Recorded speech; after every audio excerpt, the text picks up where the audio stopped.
Welcome to the Tactical Dent Tech Podcast. You are now part of a small underground movement of dent technicians from all over the world.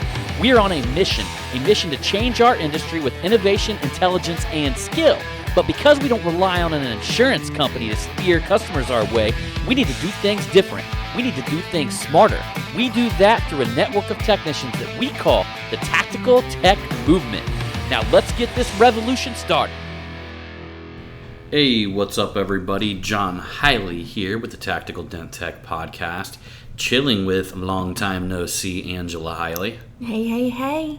We took this show on the road, so we are actually chilling here in our kitchen / bedroom / I'm back, bitches. living room. I've been very, very busy. No, actually it's been very stressful. We live in this one-room hut right here that we're doing the podcast in. I'm taking care of my dog. Taking care of my dog. My dog, my baby, my ride or die. And then you know who gets neglected in the process. Just so you know. You'll be okay. You'll be all right. That's what they all say, isn't it, guys? Yeah. Oh dear Lord, everything's so what is this you want to settling. talk about on the podcast? You just kept talking about you want to talk about scandalous ass hoes. Let's hear this. I wanted to keep it more upbeat because things have been very crazy. And then there was like that whole week before Lily had her surgery that it was just so sad. And it like, you know. But so it just reminded you of scandalous ass bitches today. No, I was just jamming to some music, just some different songs, and I was like... Were they talking about these scandalous hoes? Well, you know, I need to get a shirt. So Miranda Lambert came out with this song, right? Yeah. And I'm like, oh, dear God, I so need to get a shirt with this on it. It's like the name of her song. Hold on, I'm going to find it real quick. And because so it's I'm all like, these bitches that try to take your man. There ain't no bitches trying to take my man. I'm pretty scary, so I think most people tend to, like, stay away. Them scandalous hoes stay in check. They be, like, barking up the wrong tree. It's called, hold on. Oh, it's called Way Too Pretty for Prison. Wow. So I need a shirt that says that because... It's the way that I've always felt. Because that's how I always think. You know, I'm just like, oh... I just so really want to go beat this bitch's ass, but then I'm like, oh, I'm just so pretty, way too pretty for prison. Yeah. I'm just fucking I don't know, with you. you'd probably be like a good bride. Some manly looking chick. No, I ain't never going there. No. I don't ever want to go to jail. No. That kind of reminds me of that. Who was it? Carrie Underwood did a song where she was like totally vandalizing some fucking dude's car. There's been some other country singers that have sung songs about that. But, you know, that happens sometimes. I mean, sometimes, you know, you're with this guy and they do something that's just fucked up and you got all this aggression inside of you and you need to release it. And it's like, what better way to just go out there and, like, fuck his car up and, you know, try not to get caught and, you know, feel better. Man, I'm so glad dudes don't handle shit that way. We just like getting fist fights and stuff like that. Well, I mean, isn't that kind of like the same thing in a way? I mean, you guys are beating each other up. She's Technically just going out there. not. A car is like an inanimate object. You know what I mean? You're like attacking. But here's an the thing, though. object. But would you rather the aggression be taken out on the car or the girl taking it out on the person? Well, I mean, if it was another dude, I'd rather them approach me than try to approach my car. No, I'm talking about the girl. I don't know. It's kind of apples and oranges. Oh. I don't know if I like that comparison. I mean, would you want me because to... a woman shouldn't be... Nobody really, technically, and I truly believe this nowadays. You really shouldn't be going out trying to fight people. No. As hard as it is for me to say that. No, I know. I had to tell our son that recently because he's having you know how he it is did. in high school, man. He did. He's cool now. Everything's good. And you know how it is in high school. The first thing you think about, you're with a girl, she starts flirting around with other dudes, and the first thing you think about is ganking that guy, you know. No, I told John that. I said, if you do that, I'm taking your car away. I would never. You see, back when I was a kid, we used to get them. I know, but I wouldn't do that. I guess there's, I just, no, because they're really not worth it. I wouldn't do it, though, even though sometimes it would probably be fun. Yeah. I'm not going to lie. I'm not going to lie about that. But no, what I was thinking about is, so you have this nowadays where women are like, us women, we must unite. We must, join forces together. We must, lift each other up, and we must better one another. And I'm like, okay, that sounds really good and all. But here's the thing, though.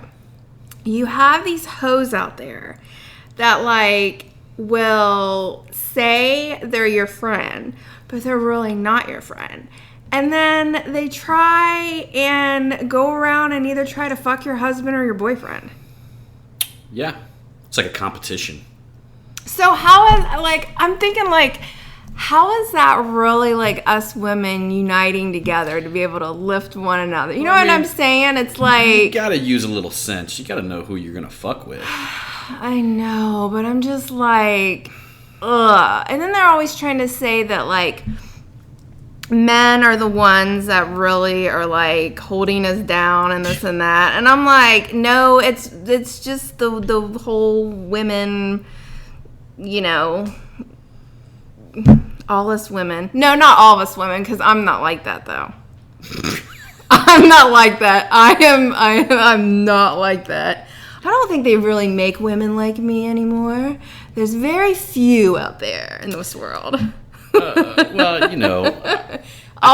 it's true. I think there's a lot of people that are I consider our relationship a little bit more old school, We've obviously had our rough patches, and I put you through whatever, and you put me through all kinds of shit every John, day. No. But, in the long run, there really has never been any serious consideration of splitting up. There's never been a time where we seriously, considered that as an option. And I've told you, and I've told Jonathan, I'm the glue that has kept this family together. And I'm just going to give you men some advice. That is the honest. Just give them their glory moment. Glory moment? Oh my God. No, John. If you guys listen to somebody... if you didn't have me, you wouldn't be doing the things that you're doing today. Hey, every good man needs a good woman. I'm going to agree with that. Even Martha Washington with George Washington. I think you ought to research her. I hear she was really submissive, to the founder of the free fucking world. I'm submissive to you when it's necessary. Yeah, when I speak up and be like, hey, no. Girl. Mm-hmm. No. I give you that voice right here like this. No, I don't think so. This is actually very enjoyable doing this podcast since I've been taking care. Actually, Lily will be 3 weeks in this Friday, and then she has 3 more weeks to go. So what do you feel like you've learned during this whole process? Since I've been home with Lily? Yeah, well, I mean, that and the whole process. Oh, what are you trying to do? You're trying to get me all emotional and start crying?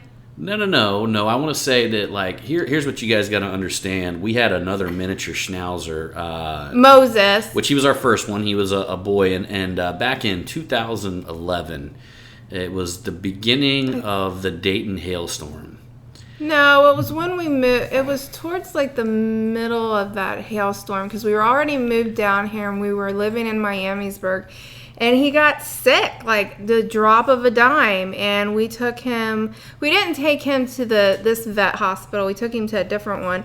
And they couldn't quite figure exactly what was going on with him. But what had happened is that he was having liver failure, and he was having his pancreas.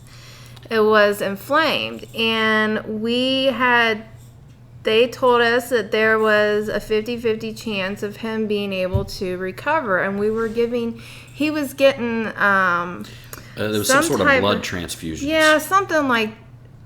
Was it like stem cells or something? Or I don't know. But we kept doing it, and all we were doing, in all honesty, is we were prolonging his life. Well, Lily, it's like she turned 8 years old, and like the following week she started having these fainting episodes. I'm like, what the heck is going on with her? And we didn't know that they were fainting episodes. We thought maybe she had like a pinched nerve, or maybe she was having some seizures. And when we took her down there, and she was supposed to see she was scheduled. She had an appointment to go see a neurologist. Which we'll take a step back from our previous dealing with this other veterinarian place. We kind of felt like he just got passed around from doctor to doctor. But immediately when we took our Lily to our doctor, and which is cool because they were open at the time. We were able to bring her into a doctor that's seen her since she was pretty much like a puppy. Yeah. And she immediately said, guys, this is out of my scope. She needs to see a specialist. Yeah. So that's one thing I learned. I know a lot of you guys might be dog lovers, animal lovers. And the one thing I learned in this process is that we got a recommendation from our veterinarian to go see a specific person to diagnose a specific problem.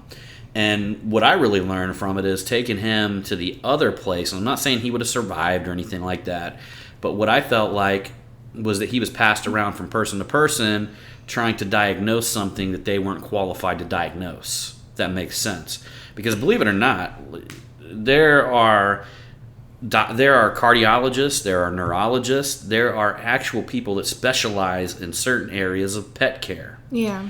And our doctor, at the first thing she told us, because she didn't know what it was, to a neurologist. Yeah. We go sit down and we talk to the neurologist.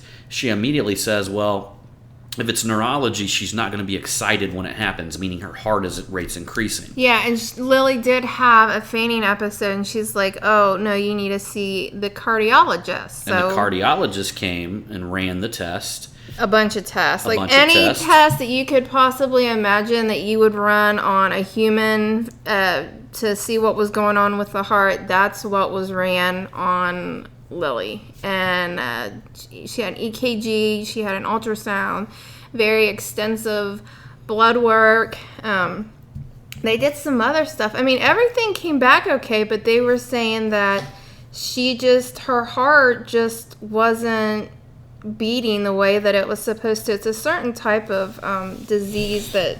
I forget what they call it. I'll get it. Hold on. I got the paperwork right over here. She's going to get the paperwork, y'all. But this, it's like something always interesting happens whenever you are absolutely in, as busy as can be. I mean, when we lost Moses, we were dealing with a hailstorm. We were right in the middle of it. We were, weren't we? And she has, it's called sick sinus syndrome. Yeah, that's something that's pretty common in her breed. But it's so crazy. And some other breeds. She now has a pacemaker in. Yeah. And it's like she's running around like a little puppy again, but we got to keep her kind of calm to make sure it seats in appropriately and all that kind of stuff. Yeah, she was supposed to have the surgery at a later date, but she had a really bad fainting episode, and they're like, well, you need to bring her down here, and we need to do this emergency surgery because she could have a fainting episode, and then her heart just wouldn't. It would stop. It would basically stop. So, and we are happy to say that she has not, after this surgery, she has not had any episodes. So it appears the pacemaker's working great. Yeah, basically what it is like it's an actual human pacemaker, and it's under her skin on the side of her neck. So she's got kind of like a little square that sticks out. And then she's got a wire that runs down into the front of the chest, directly down one of the valves and into our heart. And basically she has to be kind of on low activity for about 4 to 6 weeks. So that way the scar tissue builds up, and basically that wire seeds in there. If you could imagine, like, you ever see a barbed wire stuck in a tree? You know, a tree grows into it. Yeah. That's essentially what they want to happen with a wire that goes down into our heart. But I'll give you guys, I really didn't truly understand what a pacemaker did until, of course, this happened. Then we're researching it. We're reading all kinds of stuff on Google, of course. Yeah. And so apparently a pacemaker is something that goes and touches your heart, and it monitors your pulse, or it monitors your heart rate. Yeah. And when that heart rate just slightly drops off, it kicks in and it restarts the heart automatically. Yeah. It gets it to where it's beating on a nice pattern. Level. You know? And believe it or not, like, these things will last I think it has 8 years worth of battery. Yeah. If it was used 100% of the time. Mm-hmm. So they pretty much say that this right here is a permanent solution to that issue there. So we're super happy, but we're actually, because I didn't want to have to, I was carrying her up and down the steps. And she is a small dog, but she's not a super small dog. I mean, she weighs about 20 pounds. No, she ain't 20. What is she, 18? Yeah, she 18 pounds. But what I was Don't worried make her about, sound chubby. what I was worried about was carrying her down my steps in the morning and every day. Would I slip and drop her or something like that? So we got her an Odin right here in our living room. Again, you guys already heard. I talked about this a little bit in the other podcast. But and we got a blow-up bed, which I sprung for the $140 or $160 blow-up bed. I love sleeping. It's not blow-up bed is like, I honestly feel like it's more comfortable than our bed upstairs. So it's like we're having a little outing, a little camping. Our bed upstairs is actually made of elastic. I love it. So here's the deal. She had me sleeping on, she wanted a soft bed back in the day. It had to be soft. So I literally had back pains for, I'm going to say, like 5 or 6 years on our last bed that we had. And that was a Stearns and Foster. So when we get a new bed, you like that mattress too. So when we get a new bed, you were all down for it too. The big old fluffy soft one too. So when we get a new bed, I'm all about getting one that has something that's firm to it. You know, and we actually went with elastic because they talk about that, believe it or not, it's a more natural than that memory foam, and it's more breathable. I love it.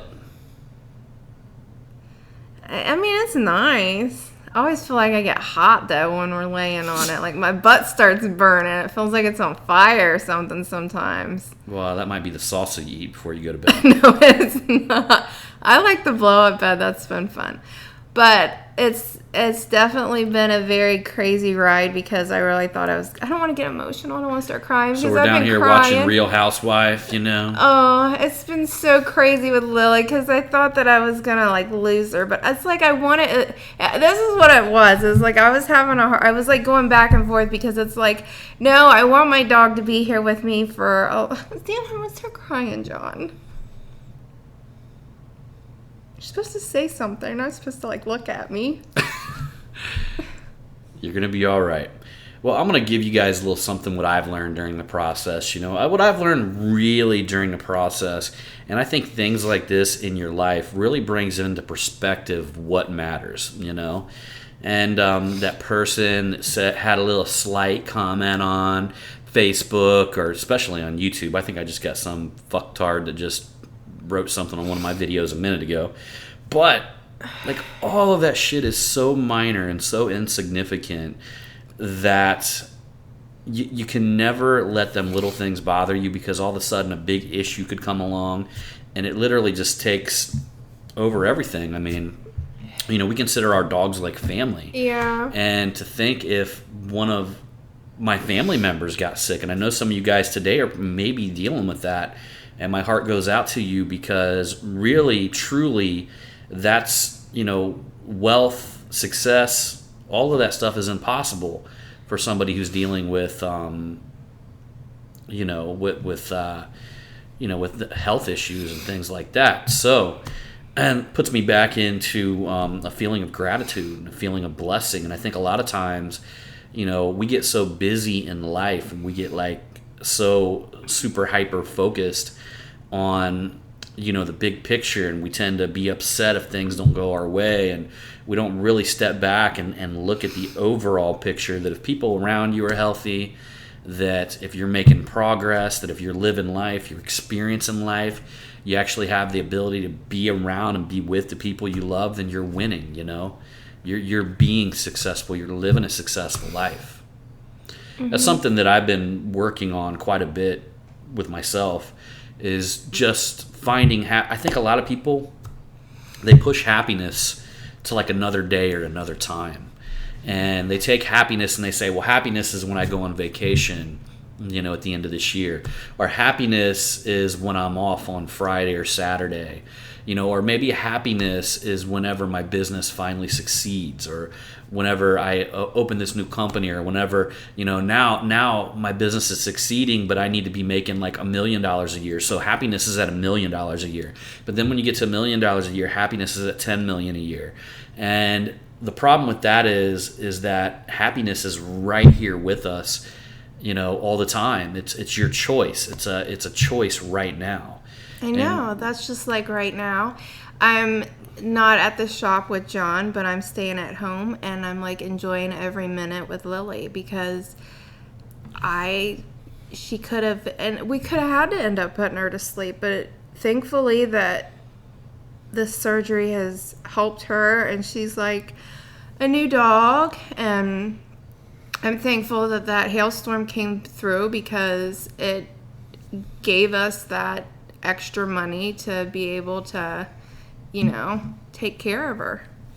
Yeah, it really doesn't. I mean, when you're doing hail car after hail car, the cost of everything that was associated with it is really just, I mean, you guys know how it is. It's not really a whole lot. But what was that one? You were talking to Trey on the phone, and you guys were talking about something, and I know that we've talked about this before, but you were always like, how people always kind of like downplay about like, there's such like a stigma or whatever of like, if you're a bad person if you're wealthy. And you were talking about like being able to make a lot of money and being wealthy, you're able to take care of the people or your animals that you love.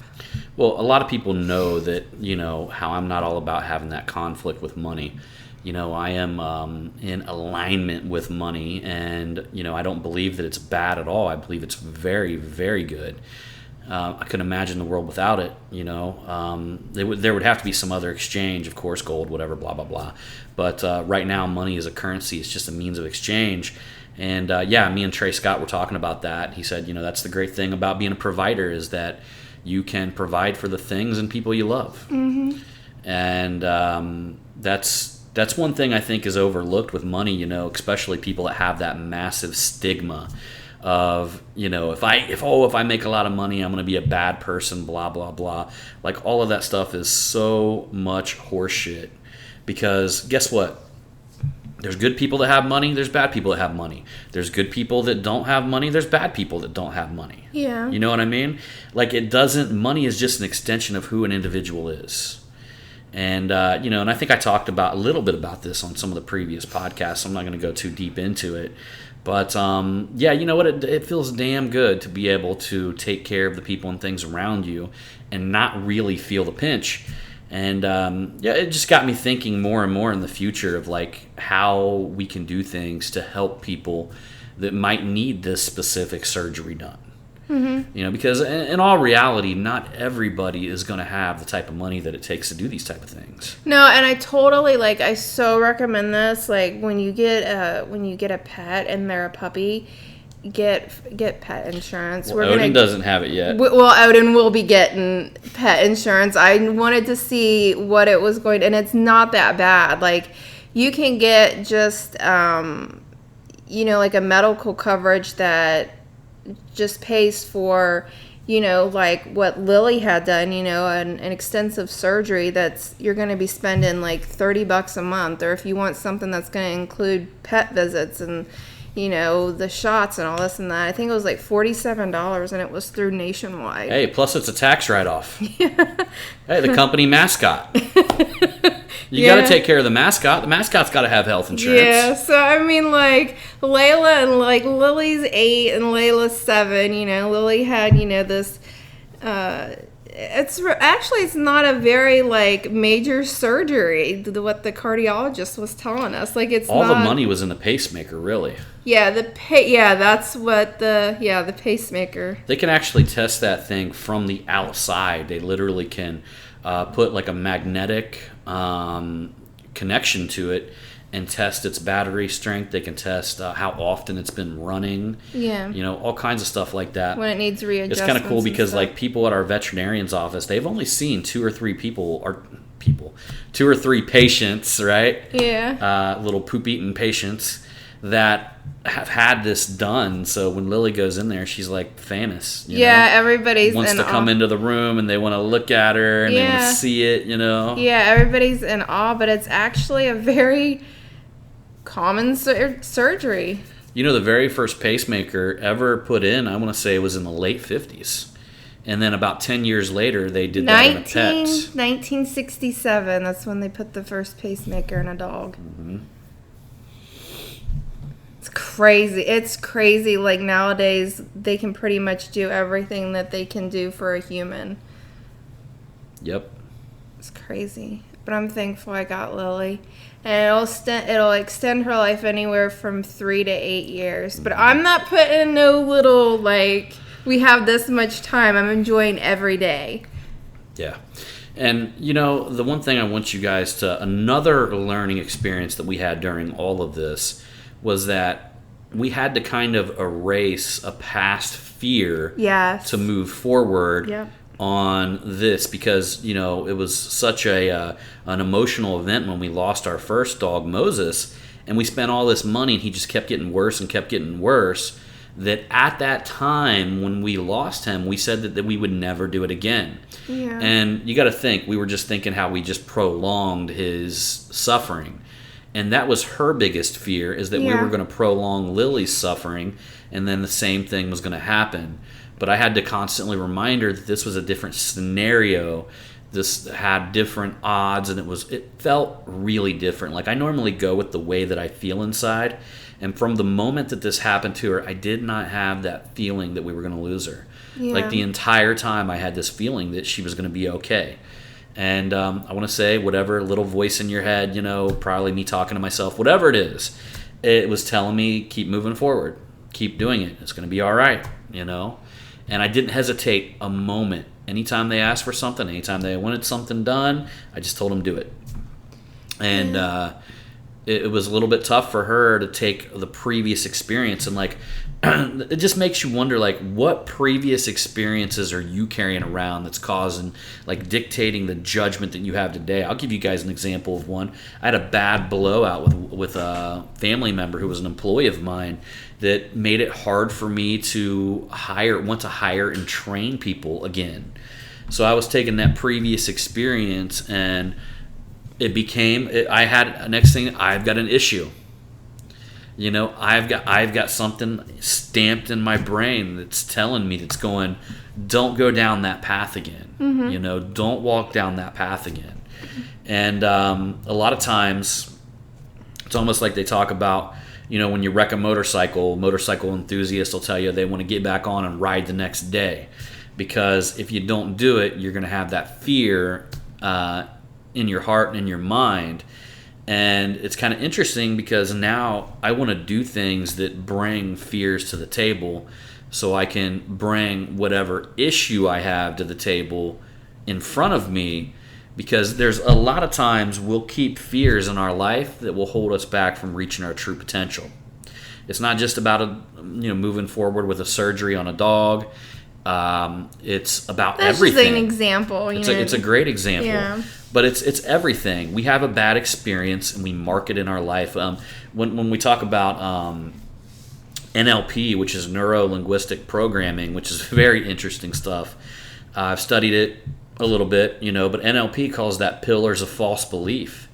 It's like, what pillars of false belief do we have?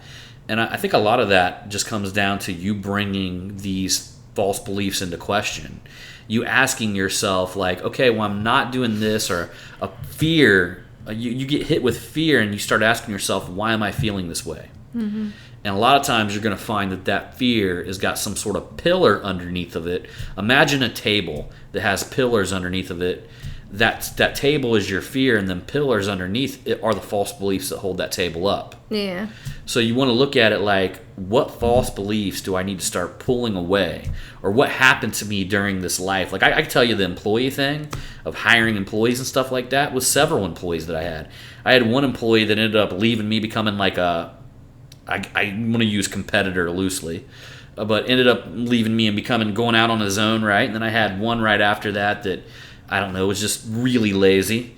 And I kept him around for a long time because I always just felt like I needed somebody. And then I had one that was a family member that ended up leaving me. It's just like one thing after the next. And right there's 3 pillars of false belief, Yeah.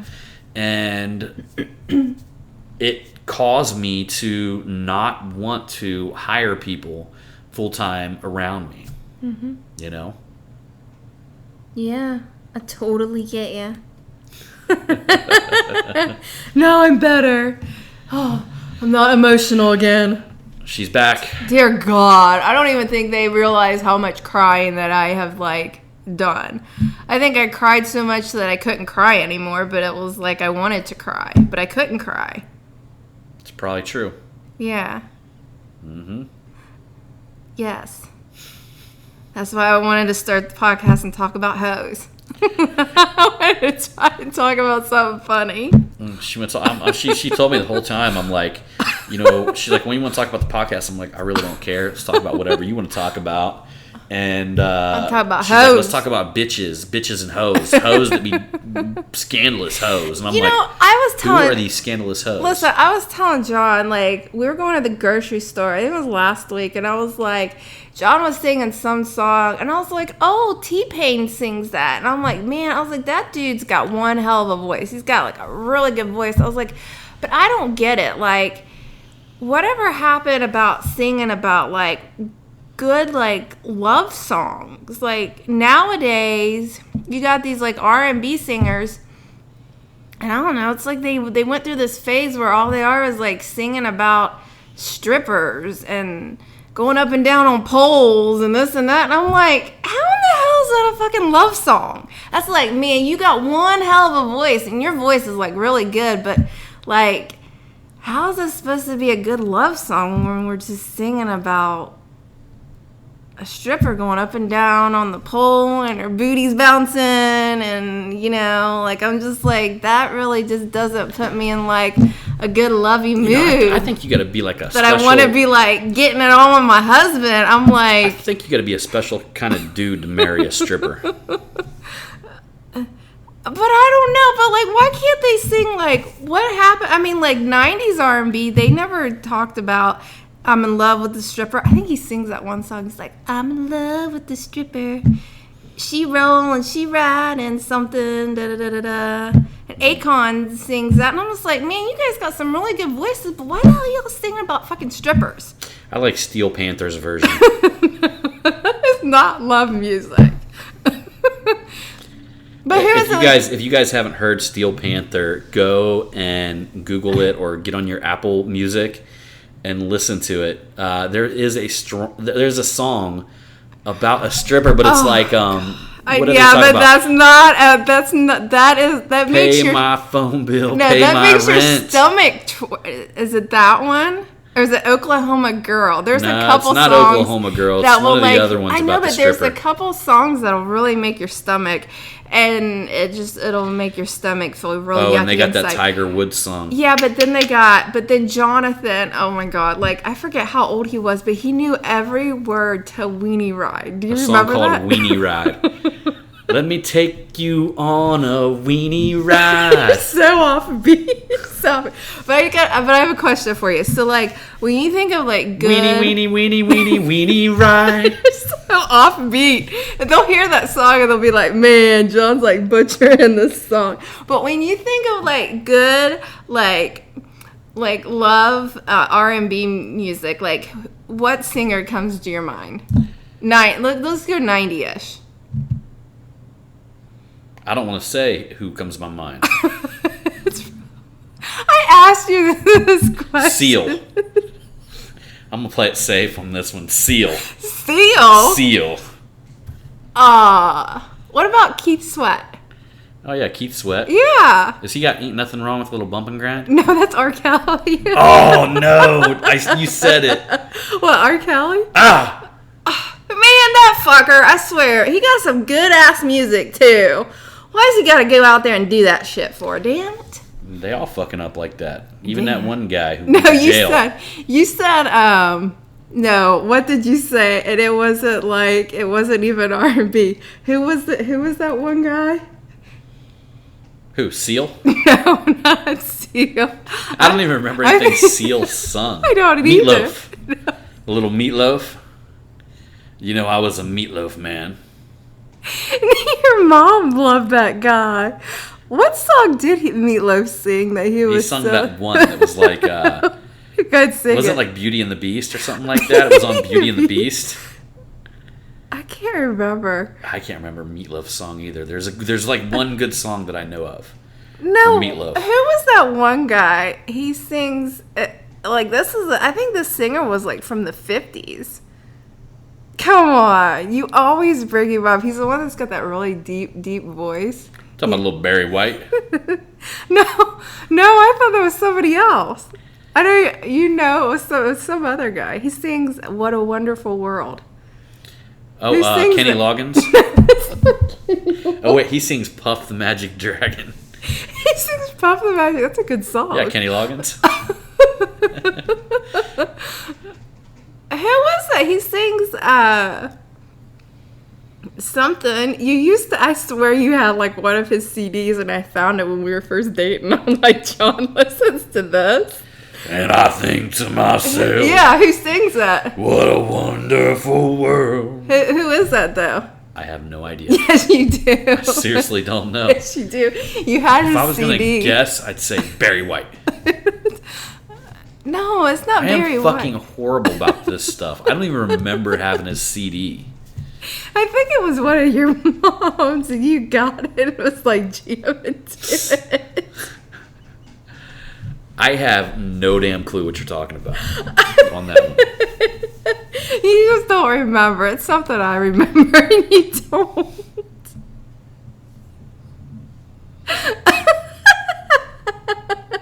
Kenny Loggins. Are you sure he sings Puff the Magic Dragon? I am pretty fucking sure. If not, I'm sure Zan will let us know.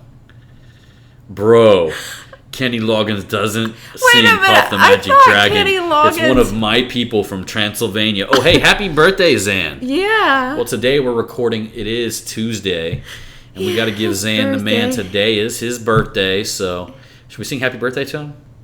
Happy birthday to Zan. Oh, to Happy Zan? birthday to Zan. Happy birthday, Zan. Happy birthday to you. Oh, yeah.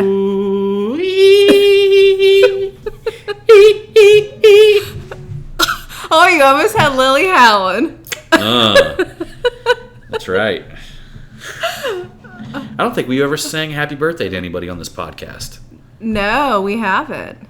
So Zan's the first. Not that we remember.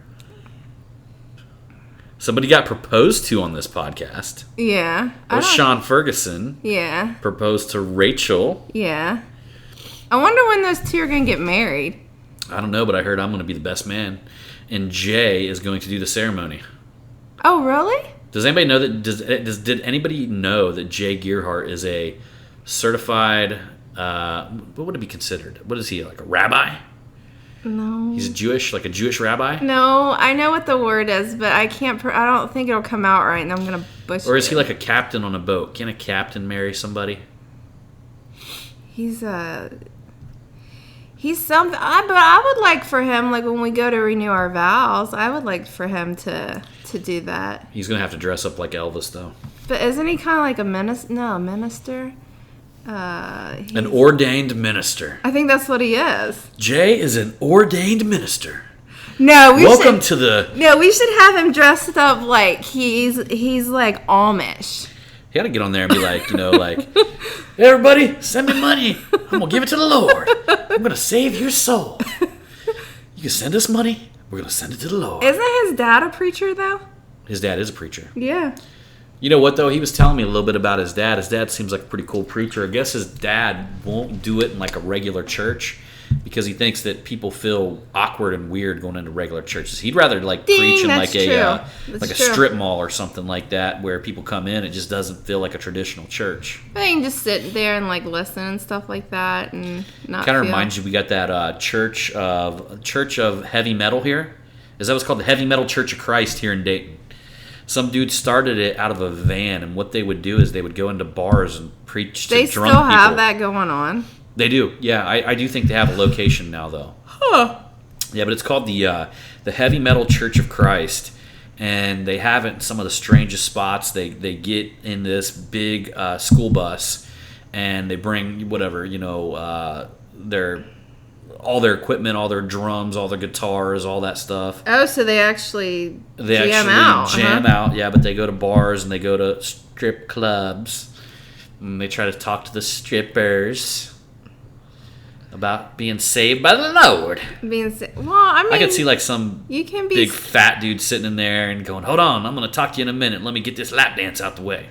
Ugh, I don't know. I guess for some reason when I smell my pinky? No, oh, that's so disgusting. I don't know what it is. It's just like when somebody says strip clubs, I'm just like, it just leaves like I don't know. I just think like you have women that are like dancing, and they got that pole when they're like, I don't know if they take all their clothes off or they Jeremy just have Carroll. But wait a minute. Listen, like I just think of like because a woman's bound to start sweating, and when you start sweating with most women, you start sweating in places where you really don't want to start sweating, because it's like a close, tight area. You know what I'm saying? Creeping on a come up. Yeah. You know what Jeremy Carroll was telling me? That he goes to this strip club. I just think of it being stinky. Jeremy Carroll was telling me about this strip club that he goes to where there's a lady at the front door that doesn't have any legs. And she spins around on a pull-up bar. Does he just go there for giggles? Yeah, I think so. No, he was actually telling me that he found the place somewhere when he was on the Hale Trail or something like that. Oh, really? Yeah. I don't know. I don't know. I guess when like men are like, yeah, we're going to the strip club, we're gonna see some titties and all this and that. I'm like, man, it's gotta start stinking in there. To me, it never made any sense. It just seemed like all you did was lose all your money. Why would you want to do that? I don't know. But you know what does make sense, though? Like, there's certain types of dudes out there that I believe that's really the only attention they're going to get from women. But what about when they're, like, married and stuff like that? Are they just not getting that attention from their wife or what? Probably. Well, honey, always the girl's fault. Honey, I'll go ahead and put some glitter on my boobies, and I'll just shove your face in them, and then there you go. The booby show. But it'd probably be like next day, you'd be like, where'd that glitter come from?